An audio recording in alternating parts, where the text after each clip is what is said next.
Katikkiro wa Buganda Charles Peter Mayiga mu ssaza ly'e Mawokota gy'abadde agenze okulambula ffaamu y'omusirikale wa Ppaapa era ono nga ye mumyuka wa Ssaabakrisitu wa Uganda Anthony Mateega atuuseyo ku ssaawa 4 zennyini ng'asookedde mu ggombolola ya Mumyuka Kammengo gy'alambuziddwa emmwanyi z'alimira ku yiika eziri mu 7.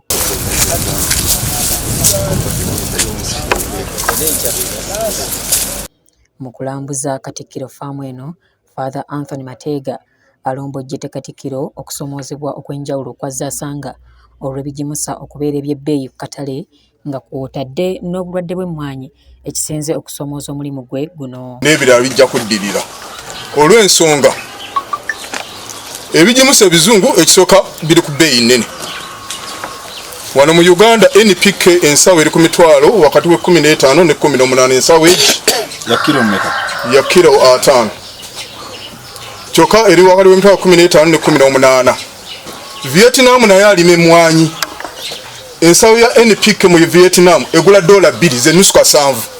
Kati oguvuganya otya gwe emitwalo 15 ensawo emu ovuganye n'oli owe 15. Katikkiro oluvudde eno ayolekedde mu ggombolola ya Ssaabagabo Muduuma ku kyalo Bulamazzi okulambula ffaamu ya Ssaabakrisitu ono Anthony Mateega endala era ng'ono alimira emmwanyi ku yiika 3 nga takoma kulimirako mmwanyi zokka wabula alimirako ebirime eby'enjawulo nga kw'otadde n'okulundirako ebisolo eby'enjawulo. Naye evaayo wano nga ngumu ddala ensonga lwaki olugisala okugira nga waliwo empanya myezi 6.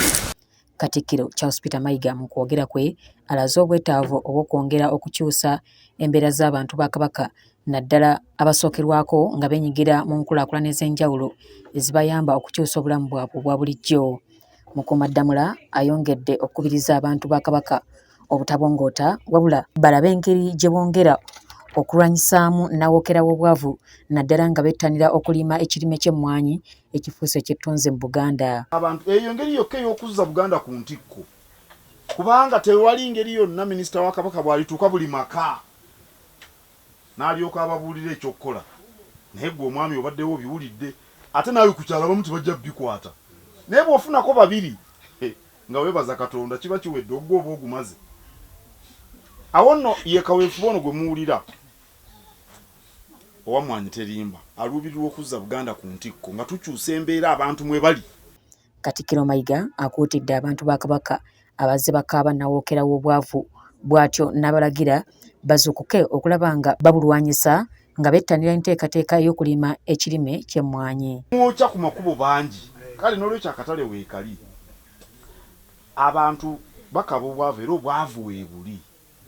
Nenjagala okubategeeza bannamawokota nti obwavu mpologoma bweterwa nakeekulya. Minisita wa Kabaka avunaanyizibwa ku by'obulimi obulunzi n'obwegassi Oweekitiibwa Hajji Amos Kakomo akubirizza abantu ba Kabaka okufaayo ennyo okulimira ewafunda ko n'okufuuyirira ebirime byabwe nga bagoberera embeera y'obudde eriwo kati mu ggwanga. Kubanga embeera y'obudde tokyagyeyisigulirako okuggyako okuteekateeka okufikirira. Owamwami Mateega n'omukyala tubirabye gye tusoose mu kibanga kyategeka okukola ne wano n'olwekyo kamange ndaba tubadde ku kyokulabirako ekinene ennyo eri Obuganda.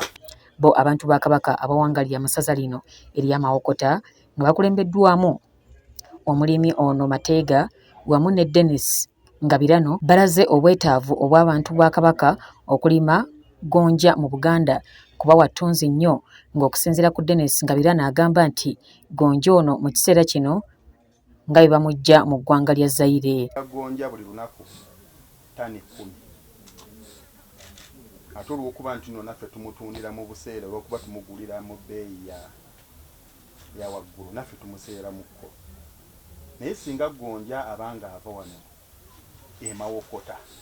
Mawokota wano njagalawo nnyo kuba risaaki eraga bulungi nti Mawokota yasinga okuba ne fertile soils ezifevalinga gonja. Wano Katikkiro Mayiga naye agasse eddoboozi lye ku ly'abantu bano n'akubiriza abantu ba Kabaka okulaba nga balima gonja mu Buganda kuba alina akatale kanene. Abantu ba Kabaka okuva mu ggombolola eno eya Ssaabagabo Muduuma nabo beebazizza Obwakabaka bwa Buganda olw'okutumbula ekirime ky'emmwanyi mu bantu baayo kye bagambye nti kiyambye nnyo abantu ba Kabaka okukulaakulana. Gonja mu mulime ekyamazima n'abamutunda obutunzi ku makubo. Karuna Kibuule y'abadde ku Delta TV Amasukulu.